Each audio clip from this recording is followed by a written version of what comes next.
I'm going to try to make this quick, but it's difficult given the topic.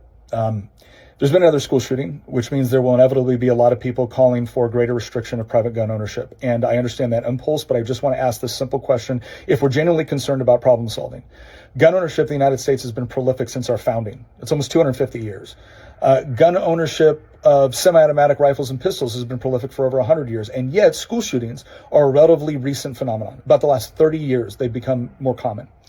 Now, would it make sense to blame the inanimate object that has been in the hands of American citizens and yet never resulted in this outcome? Or would it make more sense to look at the social and cultural conditions which may be influencing these shooters in the last 30 years?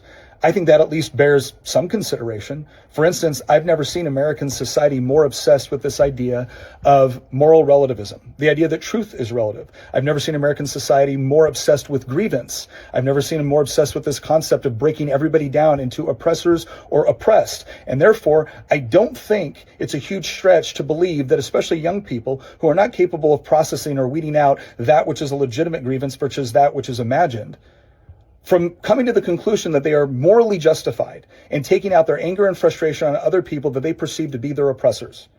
Now, if you're not willing to even consider that, and you're just going to focus on the guns, I'm going to first question your logic. But if you persist, I'm going to start to question your motivation.